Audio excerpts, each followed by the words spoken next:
a DNA test. Right. If I did a DNA test, that would be proof. Right. Right now, all I can give you is testimony, all I can give you is my wife's character and all of these things to know that they're my daughters. Right. Do you understand?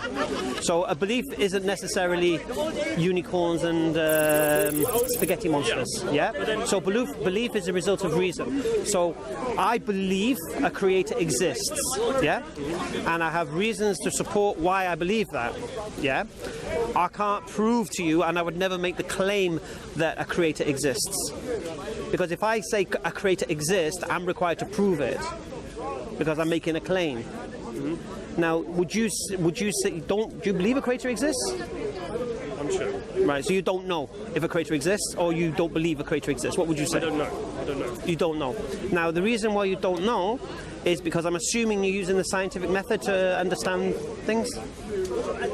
Observation and all that. I'm not particularly enlightened kind of thinker myself. But. So if you were seeking God's presence or God's existence, what method or tool are you using? That brings me back to the original question. I don't think that there would be proof in the world. I don't think, if God could, I don't think he would provide 100% scientific proof that he exists, because otherwise I would agree. Belief would not mean anything, because it's like believing 1 + 1 = 2. No one worships the number 2. Because there's 100% proof. Well, I would say that if there was 100% proof of God's existence, so no one was in any doubt, there would be no free will. I would argue that. Yes. Because the idea of belief is what? You've studied the reasons and the propositions that have been put forward, you've analysed them, you've contemplated and reflected upon them, and you've concluded either you accept that or believe that, well, it's on, brother, yeah, or you reject that and don't believe that. So I'm with you, so we kind of agree with each other. Yeah. I want to pick up on... I'm trying to understand the point of the question. Yeah, it's a bit unusual. I don't mind. You mentioned earlier that... A little bit of Tom Jones, we don't mind. Go on. I like Tom Jones. So, you mentioned that... I'll take the example of your daughter's... Yeah, go on, use that. You said you don't have... You said that belief is having 0% proof. No, all you let me reiterate. To believe in something is to accept that something to be true with or without evidence. Okay. So you can believe something with evidence, you can believe something without evidence.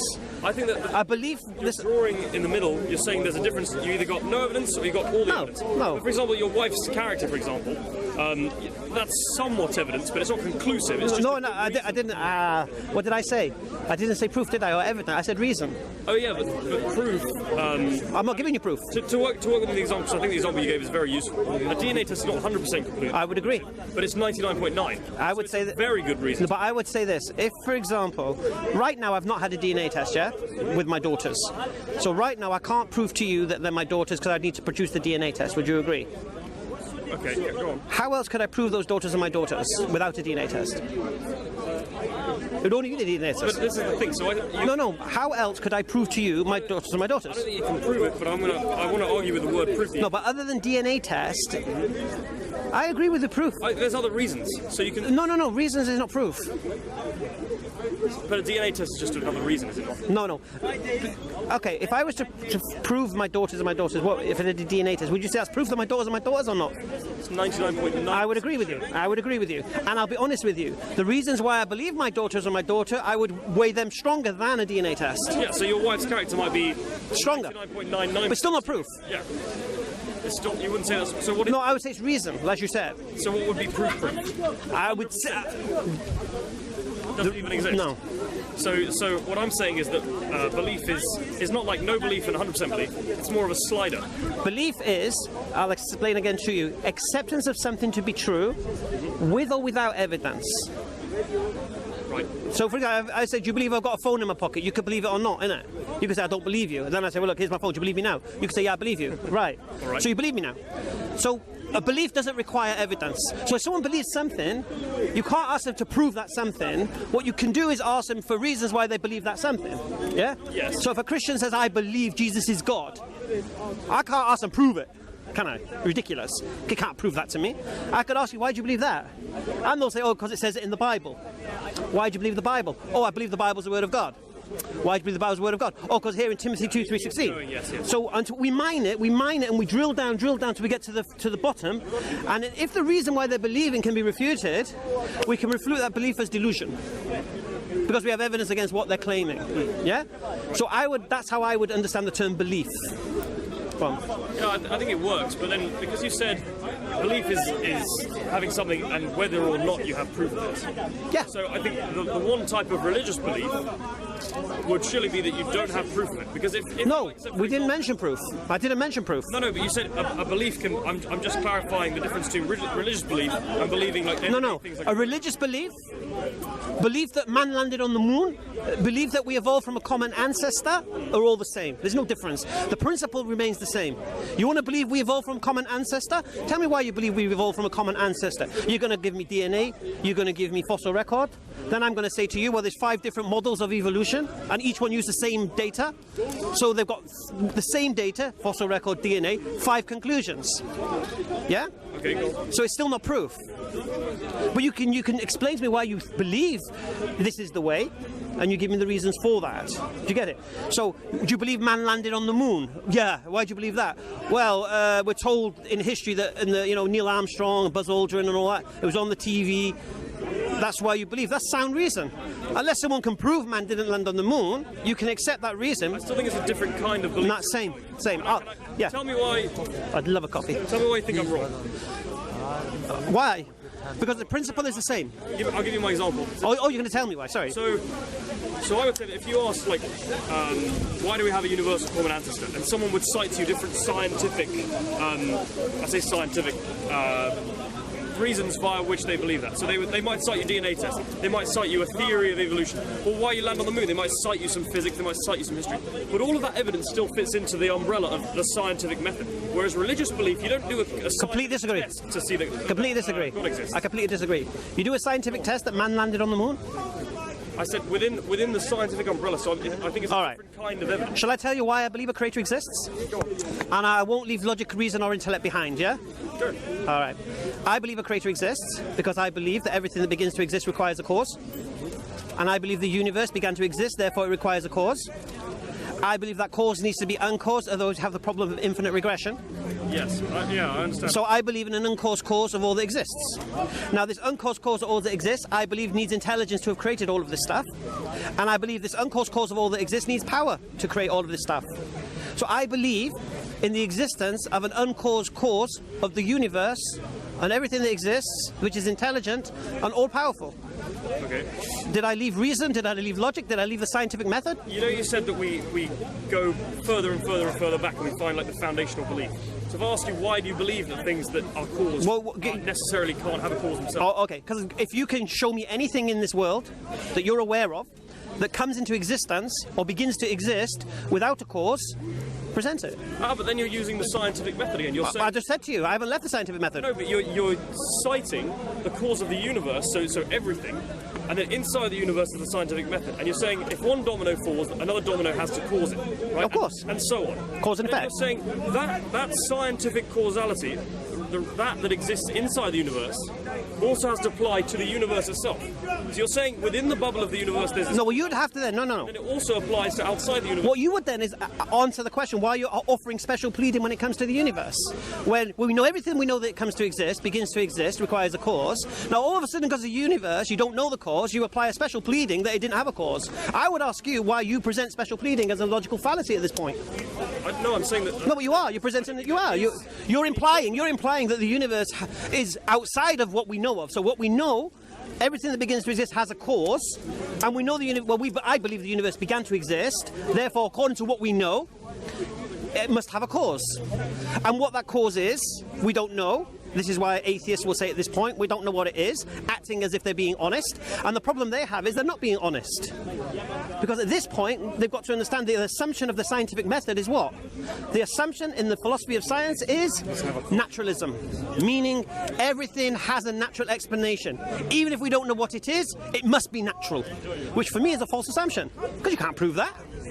No, I agree. Now, which tells me now, if a creator does exist, and that great creator does supersede what we know, does supersede the natural, does come into the realm of the supernatural, science is blind to it. Science can't measure it. Science can't recognize it. So if you're someone relying on observation and testing and empirical methods, you cannot use science to prove God, or disprove God?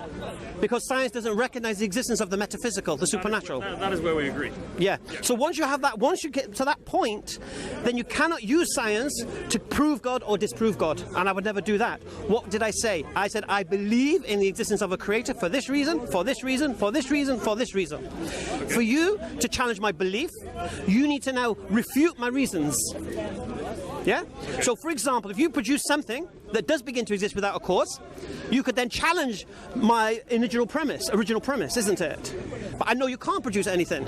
You might go to the quantum level, you might talk about these quarks appearing and this, that, the other. Okay. But even that, we don't know whether that's just, we're just seeing them at that point. I'd say that there is a cause, but we just don't understand. Exactly, right. So that's my saying. Now, a belief, that's my belief, yeah? So what I've come to the belief in an all-powerful, all-intelligent creator of all that exists, without ever leaving the realm of logic, reason, or intellect. Not once. I didn't mention Quran, I didn't mention miracles, I didn't mention faith, did I? Okay. So we'll take the cause argument, because it's the one that we're all familiar with, right? So the problem that I would have with the cause argument is you start off, your first premise is everything that is caused must have a cause itself. Everything that begins to exist has a cause. Okay, so that's the slightly different version that comes after Augustine. Well, that's what I said. Okay, so, well then you'd say God exists, right? Would I say God begins to exist? Well, at some point you would have to say that.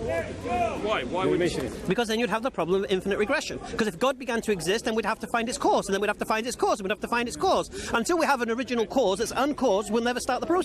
You say God has not just has always existed, because that implies time. You're saying God exists full stop. Yes. There's never been a point in. See, I can't use time to describe it. No, I understand. What I'm saying to you is this: whatever caused this universe, I believe, didn't have a cause, didn't begin to exist. So whatever caused this universe to exist has always existed. If it's always existed, that means it never began to exist. If it never began to exist, then there is no cause. Hence the term uncaused cause. Yes. So another question I have is, why do you think infinite regression is actually a problem? Why do I believe infinite regression is an actual problem? Why would infinite regression not be a suitable explanation? Do you understand the problem of infinite regression? I do, but I don't think. Explain to me infinite regression, just so we're on the same wavelength. Everything that has a cause has to have a cause. Has to have a cause. And if you don't admit that at some point the chain starts and has an uncaused cause, then the chain goes on forever. No, how do we get to where we are? What do you mean by that? Oh, you mean why are we here now? Because we'd still be in the process of getting here. We wouldn't be able to. If we couldn't exist until that thing that caused us to existed, and that thing couldn't exist until that thing that caused it existed, and that couldn't exist until that thing caused it. If you keep going backwards, you've got the problem of infinite regression. You can't. The problem needs to be solved. This is why even Hawkins talks about an uncaused cause, even though we don't know what it is. They don't say it's God. This is why atheists will say, "Oh, it's energy" or whatever it is. But you have to have an uncaused cause of all that exists. I don't agree with that. That sounds a lot to me like Zeno's paradox. You're saying that everything that has... What's Zeno's paradox? It's the idea that... So if you've got a runner and you've got an arrow and you shoot the arrow at the runner, right? So the runner runs 10 meters. Let's say that, the runner runs 1 meter, the arrow goes 10. So the arrow is going 10 times as fast. But then the runner runs 10 centimeters and the arrow goes a meter. And so the arrow is always catching up but never actually gets there. So and similarly, what you've just said is the causes are always getting to this point in time, but they never actually get there. No, it can't get to this point in time until we start it. See, I don't agree with that. You don't have to agree with it. I'm telling you what I believe. It's a very unusual argument we're having because we both agree that there's... All right, I'll make it easy for you. Okay, I'll make it easy for you. So we have the... just to take everyone else, we have the same conclusion, but we don't have... You think there are reasons, and I'm saying that reasons would defeat the point. No, I disagree, because like what you're doing now, you can challenge my reasons. I don't mind. Yeah. You can't prove my reasons wrong. You can just disagree with them. I don't mind that. It's your prerogative. You can prove them wrong logically, surely. I mean, you can't. How can you prove that? Okay. I mean, all right. You've relied on logic. Let me use the example of the sniper fire in the shot. I've used this before, but I'll use it again. I'm not familiar with it. Okay. Let's say there's a sniper, and he needs to take a shot. But before he takes that shot, he needs to take permission of his superior officer. Okay. So he goes, "Permission to take the shot, sir." Before the superior officer can give permission to take that shot, he needs to take permission from his superior officer. Mm-hmm. Yeah? And so forth. If everyone keeps seeking permission, and we don't have somebody to say, take the shot, the sniper will never take the shot, will he? Yeah, I agree. Right. Okay. So imagine the Big Bang, if you like. Yeah?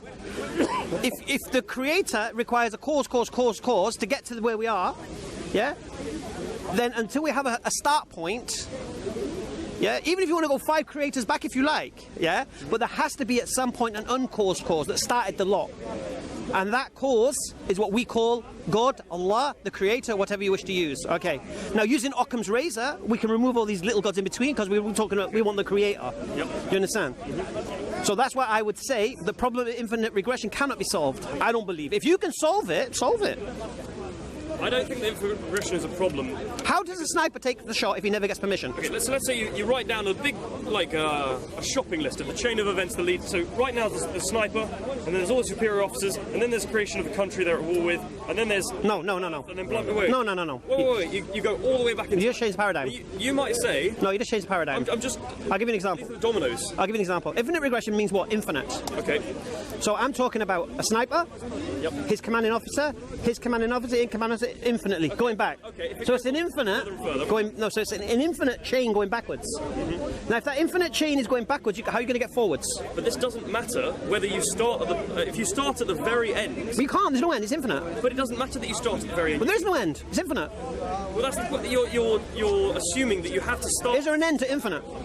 No, you can't do that. You can't say that. If it's an infinite chain of events, you've just made a circular argument. You said it's an infinite chain of events. Therefore, you can't start at the end, and you can't. No. What did I say? What did I say? This is the whole point of what I'm saying is this: the problem of infinite regression is you cannot regress infinitely. Because if you regress infinitely, that means you're always going to keep going backwards, seeking permission. Where's the shot? The shot's not going to get fired until someone says, "Take the shot," and then it'll come back up the chain. I don't think that's the way that events in time would happen, because yes, really? You're completely correct that if you look at it as in where is the first cause, you will have a problem. Do you accept one thing? Let's accept one principle. Let's forget creator and stuff right now. Let's keep to the sniper. Do you accept if you have a sniper asking for permission to take the shot and the chain of command is infinite going backwards seeking permission? Yes. Will he ever get permission? No. But right. No. Wait. Can I give my? No. Okay. No. Is that your answer to that particular point? I'm saying no in the way you've conceived it. If I give the way I conceived it, you're absolutely right. If you look for permission, you try and explain an event like that, then I agree with you. You get the problem of infinite regression, and you do have to have a first cause. But if you just take one point, if you just say, right, here's where we're going to start looking at it. How can you? And go, well, that's how the way that every single science... With infinite, you can't do that.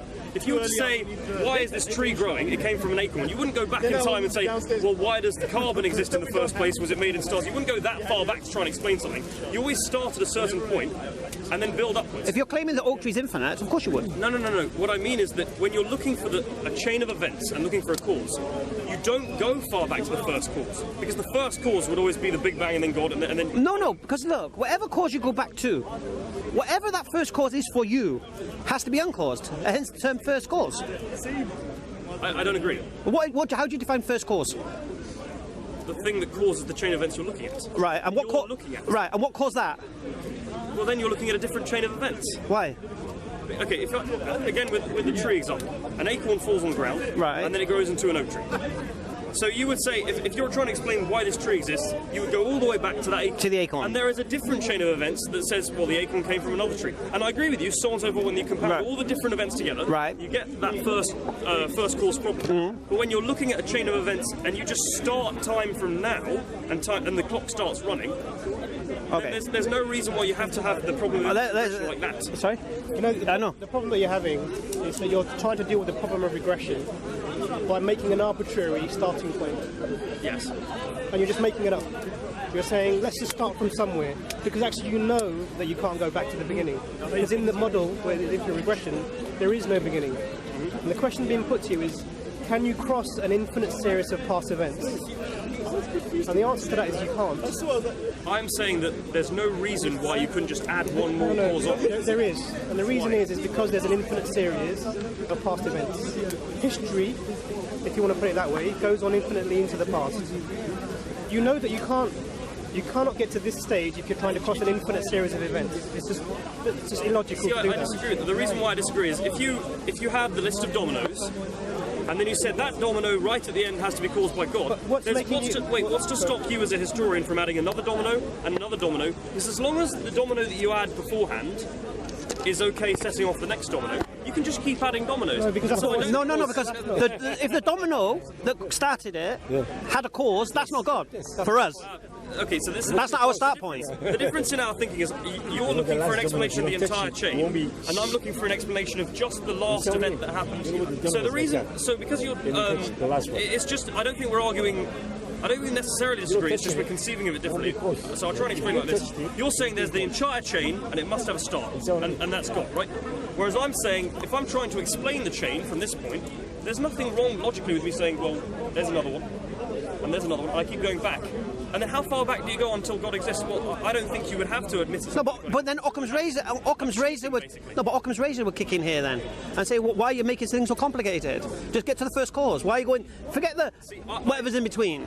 Regardless of whether you think Occam's razor is a good method to use in an argument, I don't think Occam's razor. You don't think so?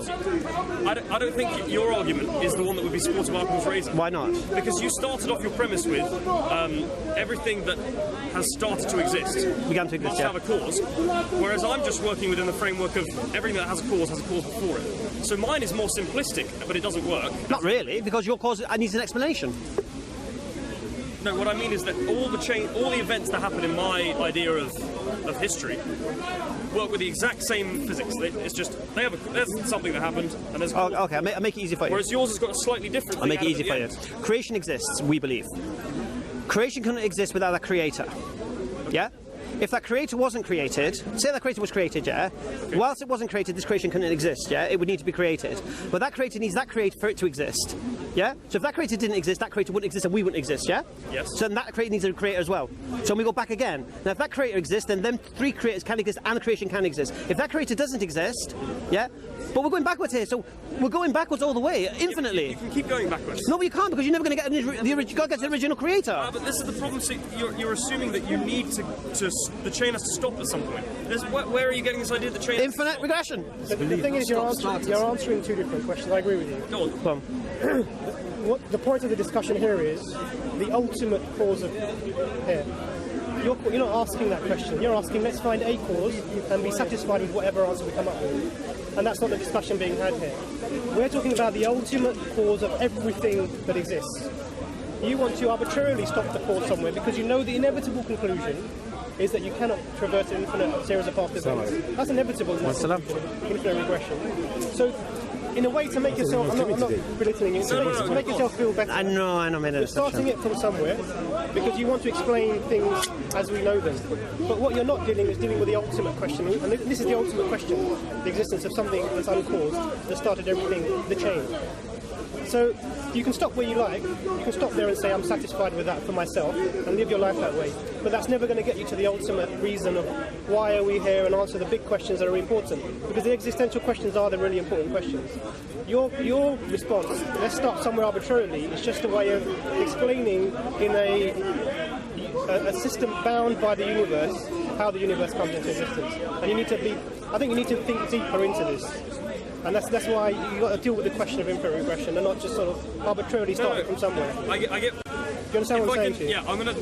Is it alright if I go back to the start and explain why we had this discussion in the first place? You can go back to the first course, no problem. The ultimate... He's done me there. So we started off with, do we think there's proof of God? And I said that if God would create the world, the nature of belief would be such that if you created absolute 100% proof, there'd be no belief involved in it. There'd be no question of faith. There'd be no question of devotion because, you know, it's like believing whether the sky is blue or not.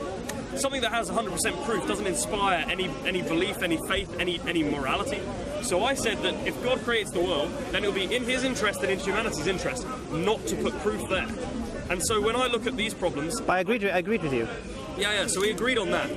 But then one of the argument that we've had is the first cause argument, and you've given the... No, what I said to you, all I've said to you is my belief, isn't it? Yeah. Why I believe it. So I believe if you're going to say what caused God, then you would have to ask what caused that cause, and I believe you have you now encounter the problem of infinite regression. Now you're saying you don't. I'm saying that infinite regression is not a problem.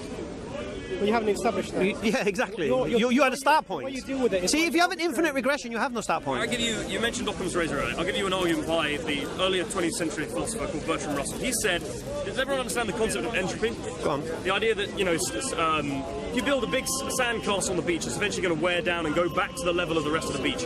Because that's the way that time works. It wears things down and everything reaches the same energy state. And it's nothing special. So he said that if you look at the universe now, today, it's got slightly less entropy. Sorry, the status has got slightly more entropy than yesterday. Because yesterday that sandcastle was standing really tall, and today it's got blown a bit down by the wind. And eventually in the far future we'll get to a point where the sandcastle's gone completely, and right at the start of the universe that sandcastle is entirely built up. So if you were to compare the 2 days, today and yesterday, today has more entropy, it's closer to the final end of the universe, and yesterday has less entropy, it's further away. Then the chances... Wait, the doctor spoke 1 second. The chances of the universe starting to exist yesterday are lower than if they start to exist today. So there is more probability that the universe has started to exist today when we all woke up and we all have these memories because that's how the universe was created. There is more chance of that than there is of the universe starting off at the lowest state of entropy and reaching how it is now. So the reason it's not a good argument is because actually you're using a sandcastle example, which seems to make sense, because the sandcastle is going from an organised to disorganised state.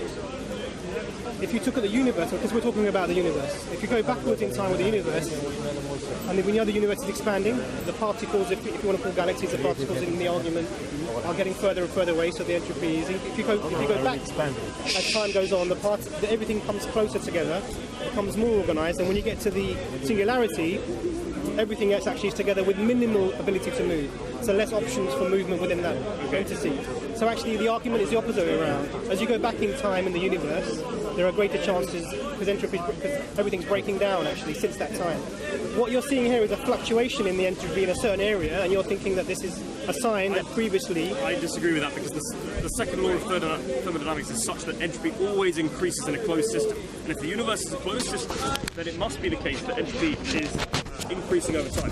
What you've mentioned, the synthesis of particles way back in the start of the universe, the synthesis of particles is not making the universe more organised. Because originally when the universe started, it was just a soup of energy, and then particles come about. But those particles come about as a result of energy dissipating. Not as a result of energy organising. What is the singularity? Let's say we understand. What do you say the singularity is? What are you saying that it is? That's a different physics term. You tell me what you mean, and then... So what I'm saying to you is, that as we go back in time, everything that's in the universe comes closer and closer together. Right. Do you disagree with that? No, I don't. Okay. I agree with that. So as we come closer and together, things are more organised. So what does that mean in terms of entropy? It's got the lowest state of entropy. Okay. So you're saying entropy increases as time goes on. This is the second order. This is exactly what I'm saying to you. As you go back in time, everything actually becomes more and more organised because there are less options to move that particular piece of that matter or energy in any particular way.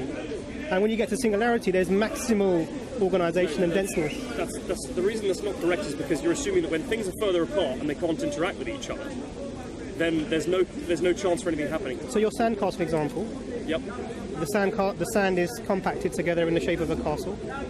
Yeah. That's why you say that when the wind blows, then these particles are further apart the next time. Yep. It's exactly the same example, but you're using an example because something is now was dense and now is becoming less dense. Let's use that term. Mm-hmm. And you're saying that's scattered, and that means that actually the entropy is increasing. Now I'm saying that's how the universe was. So initially it was all singularity, dense, energy, matter, whatever you want to call it, infinite mass, infinite density, essentially nothingness, so however you want to call that. Right. And then there was an explosion, and then all these particles or matter or energy, whatever you want to call it, started to spread out. Okay. So entropy is going up from that point. Yeah, I agree. And in the universe, the entropy has gone up from the beginning.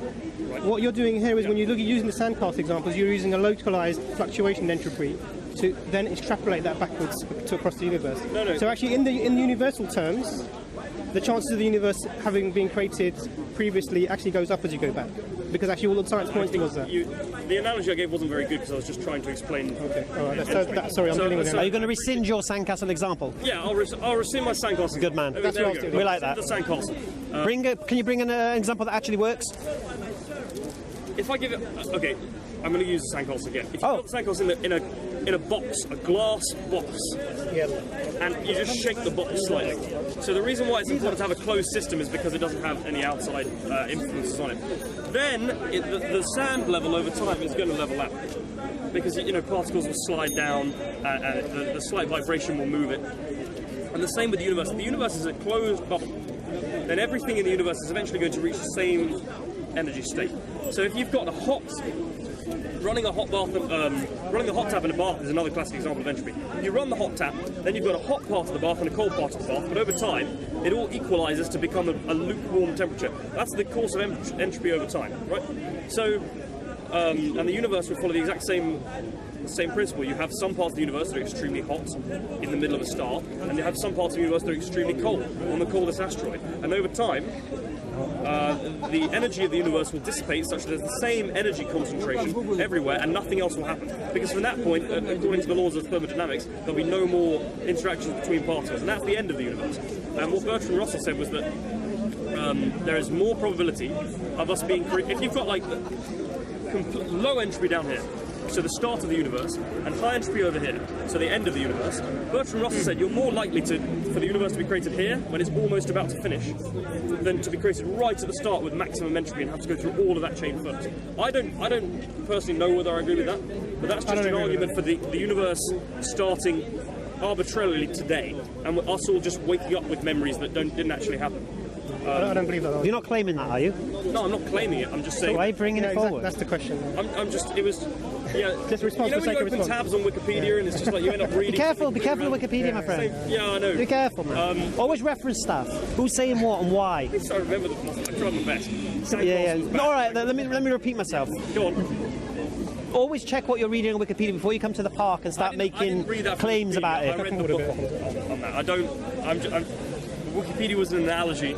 Again, like no, I have no issue with Wikipedia to search stuff out, but make sure you search stuff out and understand it before you come here and say it and then act like it's... I know. Yeah, that's all. Again, it's a way of just dealing with the infinite regression by making an arbitrary starting point. Yeah. It doesn't actually deal with the problem. Well, yes, but it does require more logic to go into why infinite regression doesn't work. So to move the argument on. No, but let's go back to what the whole principle of the argument was.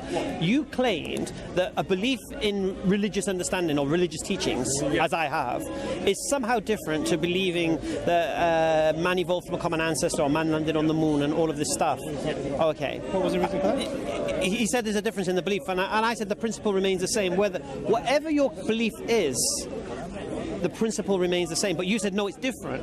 So I'm interested to understand what's the difference between the belief man landed on the moon and me believing that Muhammad is a messenger of God. What's the process? What do you think the process is different? How do you think the process is different? See, I believe the principle of what I said to you with regards to belief, accepting something to be true with or without evidence. Yeah, so I can't prove Muhammad was a messenger of God, but I can give you reasons why I believe it.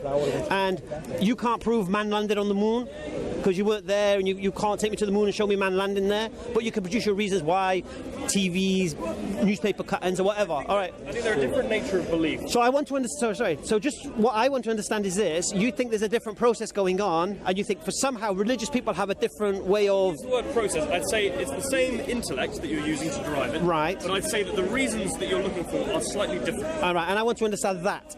Okay, so you know the first cause argument you gave? It's a purely logical argument. You could think of that in a dark room with no interaction with the rest of humanity ever. Right. A baby that's grown up in a prison cell could think of that because it's pure logic.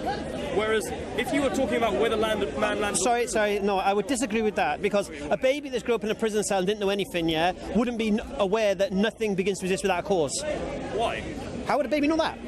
In a prison cell? Why would a baby not know that? How would it know? It can know that by playing rock, paper, scissors with itself. You can derive it through anything. How would it know? There's not something outside of its prison cell that does come into existence without a cause. So you're telling me that you were taught that as opposed to believe it innately? No, I'm saying to you, how would a baby in a prison know or be aware that there's nothing outside of his prison cell?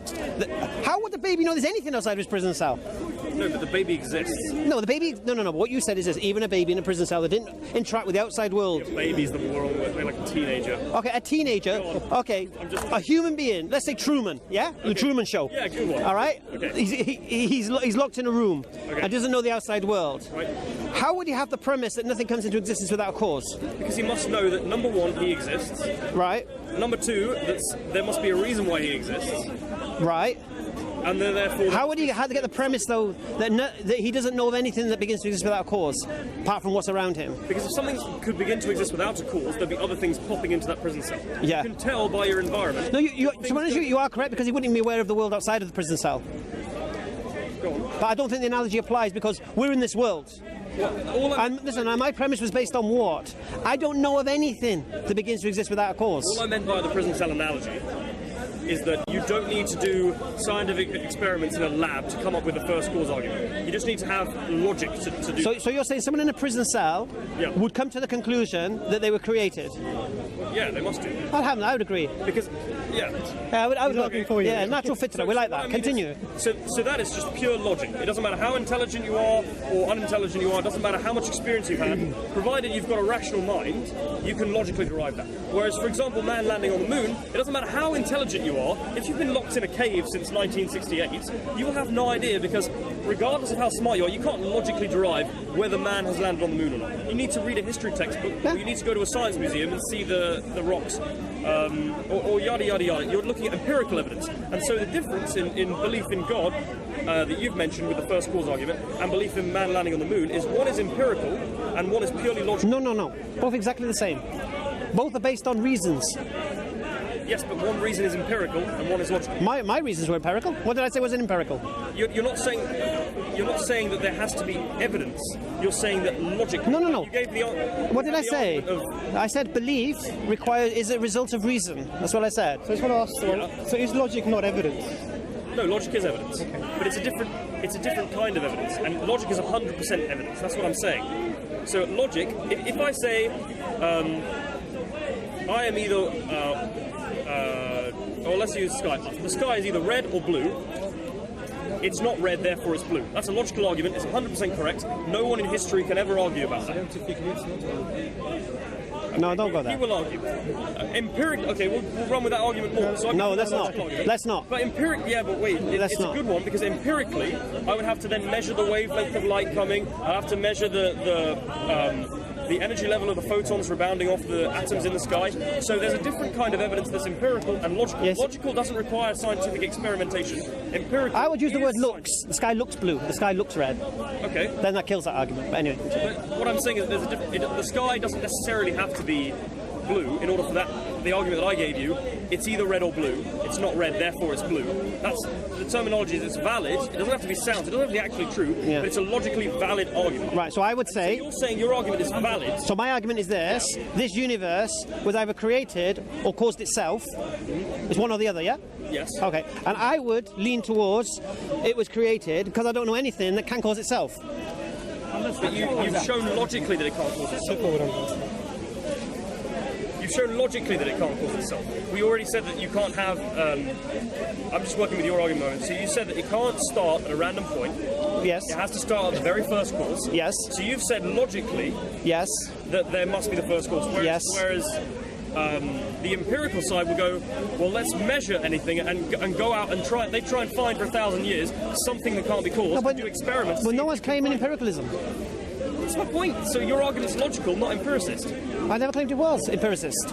You're trying to say, no, but you're trying to say the way I reason my belief when it comes to Creator, or Muhammad, peace be upon him, being a messenger of God, or the Quran being the word of God, is somehow different to believing man landed on the moon. I think I'm not saying it's any more or less valid. I'm not saying it's any more or less reason. I'm saying it's a different kind of belief. What's the difference? The difference is that one is 100% sure, without a doubt. But that's not belief then. So what is 100%? What's 100% sure? What's 100% sure? 100% sure is there's no possibility of the opposite being true. All right, so you're saying to me man landed on the moon is 100% sure? No, I'm saying it's 99% sure. Why is it 99% sure? For example, if I look up the moon every day, I might be having a hallucination every day of my life, and everyone might be telling me a lie. Now, it's a ridiculous example, which is why I'm saying 99%. But you can never be fully sure. What did you think I just said? You've lost me. I think we're. I don't know what you're talking about. I said to you, can you prove man landed on the moon? Moon landed. Neil Armstrong. Yes. Can you prove that happened? I would say no. Right. But you believe it happened? Yes. And you have reasons to believe it happened? The difference, yeah, I know where you're going, but the difference is, my reason is... I'm not going there, I'm there. I've been there from the beginning. My reason is purely that it just goes over 50% sureness. No. The reason is it's 100%. Do you know the difference is that I am saying that there is a slight possibility that everyone's playing a big joke, there are people... including the moon, and you're saying that there's not even a possibility. Why do you keep saying about the moon playing a joke? The only people who will play a joke on you is NASA, yeah, and the TV companies. Yep. They're the only playing the joke. The moon's not going to play a joke. The moon doesn't have flipping reason and logic and free will.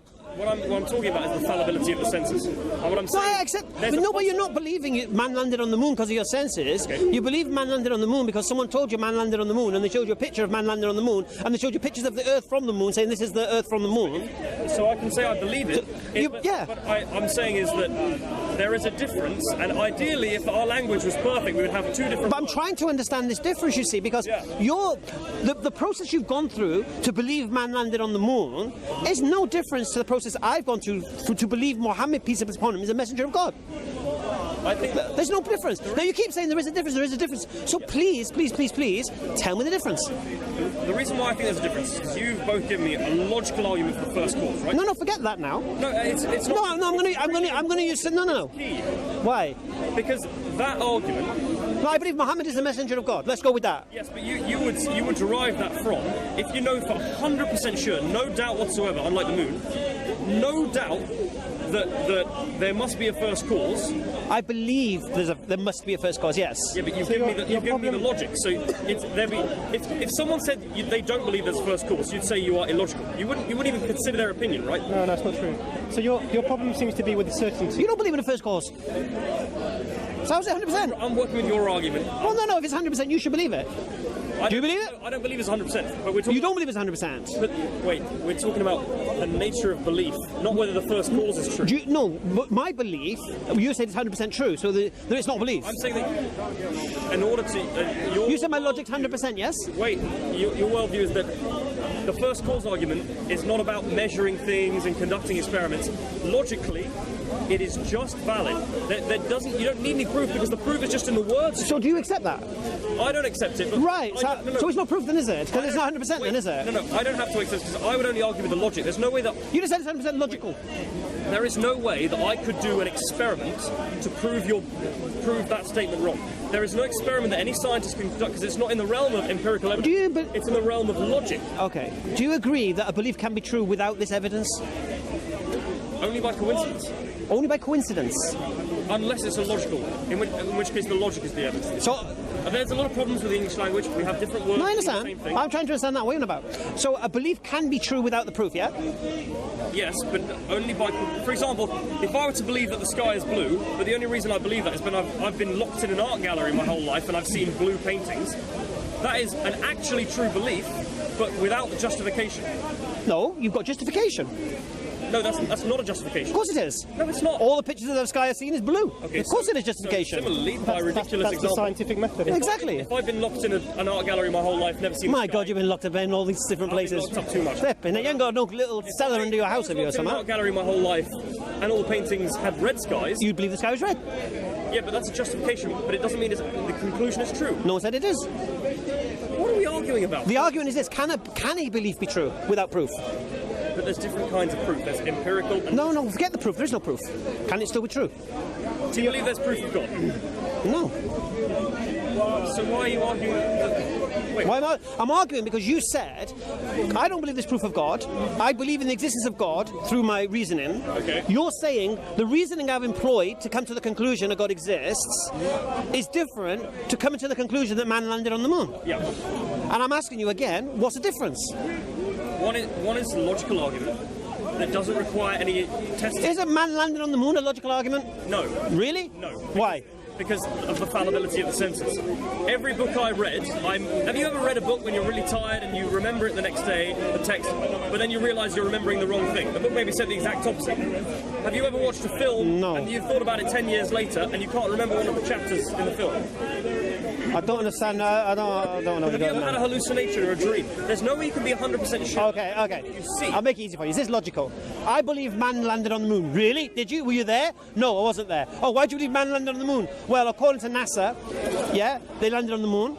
According to the TV companies of the time, they landed on the moon. According to history, they landed on the moon. According to the testimony of Buzz Aldrin and Neil Armstrong, they landed on the moon. Are you saying it's illogical for me to believe man landed on the moon? I'm saying it's not. Or is it logical? It's not logic. I wouldn't use it illogical. So it's not logical to take the testimony of those who claim to walk on the moon, take the testimony of those who claim they sent man to the moon. Don't use the word logical. Say reasonable. If you say it's what's the difference? Yeah, what's the difference? Reasonable is to do with the amount of scrutiny you would exercise in everyday life. But if me believing in a creator is logical as you claimed it is, then you should believe it, unless you're illogical. I don't mean logical, reasonable as in the adjectives. What I mean is one is based on a proof of logic logic. For example, with the moon. What's the difference? Okay, I'm missing something here.